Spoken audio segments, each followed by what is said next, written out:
Então vamos falar sobre o problema do fluxo máximo.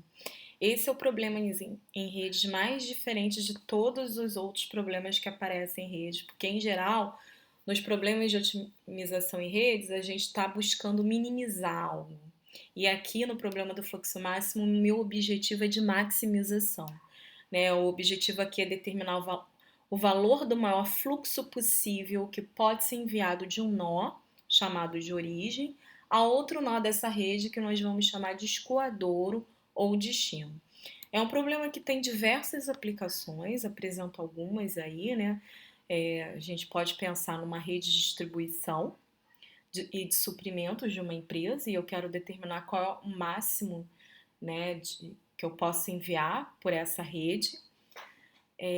Por exemplo, eu posso pensar no sistema de tubulações e eu posso querer passar por esse sistema água, esgoto, eu quero saber qual é o máximo de fluxo que pode passar de água ou de esgoto ou de petróleo por esse sistema de tubulações. Posso pensar que a minha rede, os arcos representam estradas e eu quero saber qual é o fluxo máximo de carros que podem passar por essas estradas. Então, é um problema que tem diversas aplicações. Qual é a característica desse problema? Todo o fluxo através de uma rede direcionada e conectada origina-se de um nó, que é a origem, e termina em outro nó, que é o escoador. Então, nesse problema, a gente vai trabalhar com uma rede direcionada e conexa. E a gente vai ter, né, a identificação da origem do fluxo, né, e a identificação da onde a gente quer que termine, né, onde a gente quer que esse fluxo chegue, né, que seria o escoador. O fluxo através de um arco ele vai ser permitido apenas na direção indicada pela seta daquele arco, em que a quantidade máxima de fluxo que pode passar por aquele arco é dada pela capacidade do arco. Então, essa informação ela é conhecida no problema, a capacidade do arco, né? Quanto de fluxo eu posso passar por aquele arco. Bom, para a gente executar o algoritmo de fluxo máximo, a gente precisa de alguns conceitos, né, importantes. Primeiro conceito, o conceito de rede residual. Então, no problema do fluxo máximo, vai ser dada uma rede direcionada e conexa. A gente vai precisar pegar essa rede e transformar numa rede residual. Como a gente faz isso? Cada arco vai ser substituído por um arco não direcionado. E aí eu tenho a informação de capacidade daquele arco. Essa informação de capacidade na rede residual, ela vai na direção original, ela vai permanecer a mesma e na direção oposta ela vai ser zero. Então, eu pego o arco direcionado, tiro a orientação, fico com o arco não direcionado e eu coloco dois números, dois valores nesse arco. No sentido da seta original, eu vou colocar o valor da capacidade dele. E no sentido oposto, eu vou colocar zero. É assim que a gente monta a rede residual. Capacidades residuais são as capacidades remanescentes nos arcos após um fluxo ter sido designado ao arco. Então, à medida que eu vou enviando o fluxo através desse arco, eu vou atualizando essas capacidades residuais, né, que é a capacidade que vai sobrar naquele arco. Bom, então aqui eu tenho um exemplo de uma rede, né, que pode ser usada para resolver o problema do fluxo máximo. Tem uma rede direcionada, ela é conexa, tem um nó onde se origina o fluxo, tá? Que é esse nó O, que é o nó de origem, e tem um nó onde eu quero que chegue esse fluxo, que é o escoadouro. E, fora a origem escoadora, eu tenho nós ali intermediários, que seriam os nós A, B, C, D e E. Então, se, por exemplo, algum fluxo foi enviado do nó A para o nó B, vamos supor que a gente envia um fluxo de 5 unidades de O para B. Se a gente for olhar a rede residual, né, o que vai acontecer com esse arco? Eu não vou ter mais um arco direcionado, né? Eu tirei a direção. Se eu enviei um fluxo de 5 unidades de O para B, Se a capacidade ali era 7, restou 2, né? E foi enviado 5. Então, esse 2 aqui seria minha capacidade residual. Essa é minha rede residual do problema. O que aconteceu? Comparando com a rede anterior, eu não tenho mais orientações nos arcos, né? Eu tenho só aresta não direcionada e cada, né, aresta dessa ela ganha duas informações. Uma é a capacidade do arco e a outra no sentido oposto é 0, né? Sempre no sentido do arco. Então, por exemplo, esse arco aqui, ele é de E para D. Ó, como ele vai de E para D, então de E para D é 1 na rede residual e no sentido oposto vai ser 0. 1 e 0. Né? E dessa forma a gente vai montando a rede residual. É essa rede residual que a gente usa para executar o algoritmo do fluxo máximo. Bom, antes da gente apresentar o algoritmo para vocês, a gente precisa desse conceito aí de caminho aumentado. Um caminho aumentado é um caminho direcionado da origem para o escoadouro na rede residual, de modo que todo arco nesse caminho tenha capacidade residual estritamente positiva.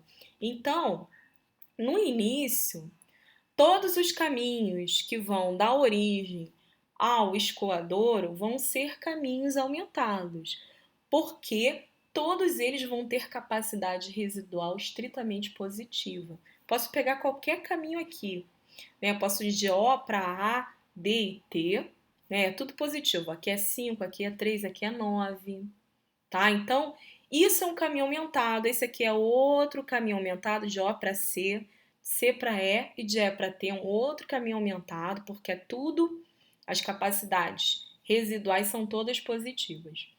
Né? Então, inicialmente, todos os caminhos vão ser aumentados. À medida que a gente for enviando fluxo através dessa rede, eu vou acabar, né, eu vou diminuir o número de caminhos aumentados na minha rede. Né? E é dessa maneira que a gente executa o algoritmo do fluxo máximo. A gente precisa desse conceito. Bom, o algoritmo ele começa identificando um caminho aumentado na rede, tá? O que é? Ele vai encontrar algum caminho que vai da origem para o escoadouro na rede residual, tal que cada arco desse caminho tem capacidade residual estritamente positiva. Se ele não conseguir encontrar esse caminho aumentado, os fluxos de rede já constituem um padrão de fluxo ótimo. Então, acabou ali. Então, o algoritmo para.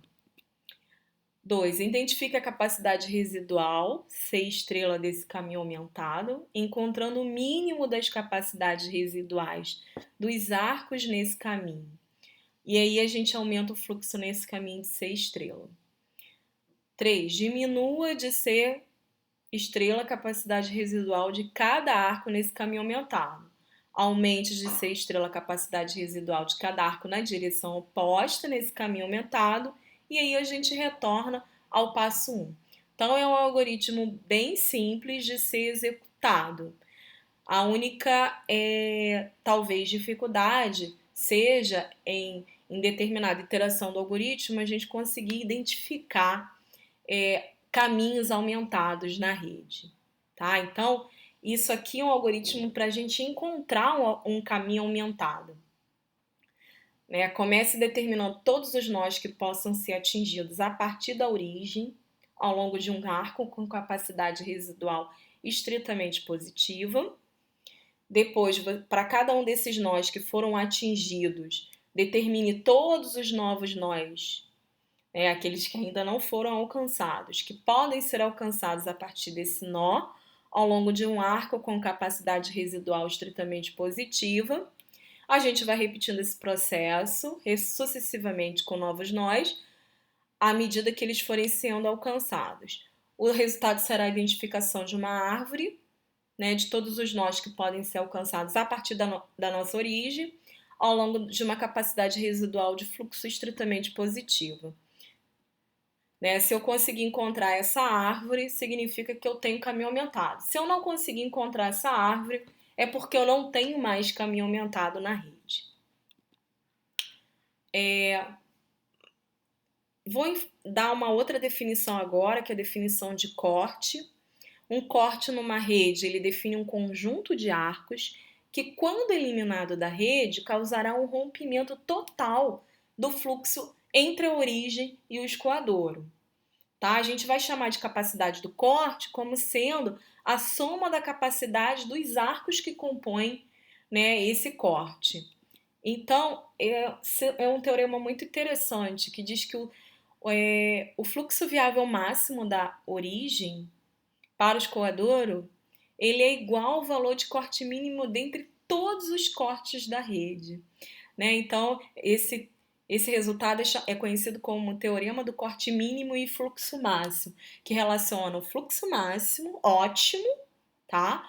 Com o corte mínimo da rede. Então, por exemplo, a nossa rede, né?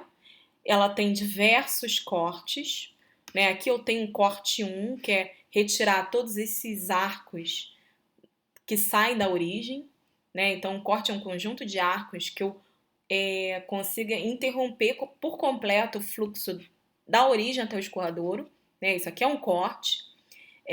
Esse aqui é um outro corte, eu não consigo, se eu tirar essas arestas, eu não consigo mais enviar fluxo da origem até o escoadouro, né? Esse corte 4 aqui é um outro, né? Entre essas duas arestas só. E esse corte 3 aqui pegando 1, 2, 3, 4 arcos aqui, seria um corte 3. Esses são os únicos cortes? Não. Posso ter vários outros, tá? Então, qual é a capacidade de cada um desses cortes? É só a gente somar, né, a capacidade das arestas envolvidas no corte. Então, aqui do corte 1 vai ser 5 mais 7 mais 4, que dá 16. No corte 2, 15. No corte 3, 16. E no corte 4, 15. Então, o que a gente pode pensar? Bom,